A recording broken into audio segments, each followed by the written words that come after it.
I dipendenti del settore privato del Veneto lavorano quasi 2 mesi in più all'anno rispetto ai colleghi del sud. 37 giorni in più per l'esattezza, secondo l'elaborazione della CGA su dati INPS, che ha calcolato in 248 il numero medio delle giornate retribuite in Veneto contro le 211 del sud.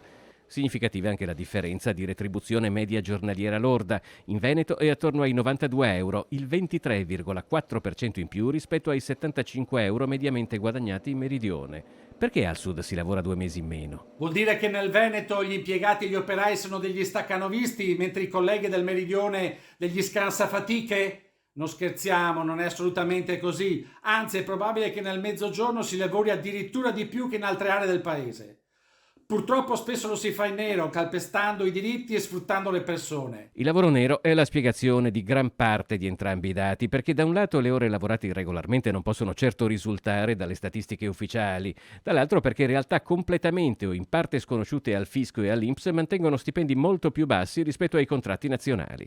Certo, anche in Veneto dobbiamo aumentare gli stipendi più bassi, ma il vero problema, in particolar modo al sud, è la diffusione del sommerso, che rende l'occupazione regolare fragile e povera. Insomma, se noi iniziamo a contrastare efficacemente l'illegalità, in molti settori sarà difficile ottenere stipendi più dignitosi. La CGA segnala anche che il Veneto sconta un livello di produttività del lavoro, cioè il rapporto del valore aggiunto per ore lavorate, inferiore a tutte le altre regioni del nord, probabilmente a causa dell'assenza di grandi imprese e di settori ad alto valore aggiunto, e a produttività elevate corrispondono salari elevati e viceversa.